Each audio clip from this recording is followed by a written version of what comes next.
La mouvance actuelle peut perdre les élections en 2026. Oui, le code électoral actuel comporte en son sein les germes de l'échec de cette mouvance actuelle. Vous savez tout de suite, quand le code électoral a été modifié et promulgué, l'opposition s'est tout de suite braquée contre ce code-là. Mais soyons réalistes et factuels. Imaginez tout simplement que nous n'allons pas à la réélecture de ce code-là avant les élections. Parce que il ne faut pas demander aux gens qui pensent qu'ils ont en leur main l'instrument de leur force d'aller à la réélecture, alors qu'en réalité, il n'y a pas un rapport de force sérieux les obligeant à aller à la lecture de ce code électoral-là.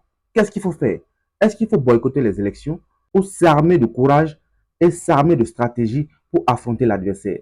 Il y a un adage chinois qui dit que quand vous allez à la guerre en étant en infériorité, il faut utiliser la force de l'adversaire contre lui si vous voulez gagner. Alors, la première des choses, voilà ce que moi je pense, c'est aller vers une coalition générale des forces de l'opposition. Se concentrer un peu plus vers ce qui réunit que ce qui divise.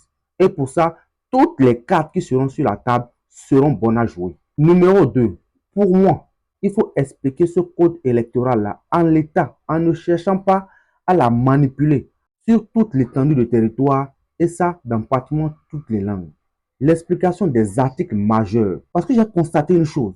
Une fois qu'on explique ce code-là aux citoyens béninois, il devient responsable et est conscient de l'utilité et de l'importance de sa voix, quel que soit son bord politique. Alors, réveiller l'esprit politique du Béninois sera un atout majeur.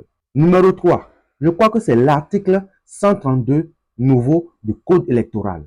Dans cet article-là se trouve le gros piège contre l'opposition béninoise. Mais en même temps, il se trouve le talon d'Achille de cette mouvance-là. Si vous voulez savoir comment, ça se trouve dans ce livre-là que j'ai bouclé déjà d'écrire. Le code électoral pour les nuls. Vous pouvez m'aider pour l'édition ou faire déjà vos précommandes. Ça 4 000 francs simplement sur ce numéro-là. J'explique tout dedans à travers des questions-réponses très simples que tout le monde peut comprendre. Je vous dis que rien n'est perdu pour cette opposition-là. Si elle veut gagner les élections, elle peut le faire en usant de stratégie. C'est ce que moi je crois. Je vais m'arrêter là d'abord. C'est vrai qu'on est jeune, qu'on aime la vie, on aime bien s'amuser, mais on va leur montrer aussi que nous savons réfléchir. Geoffroy Kiantaga, j'ai dit.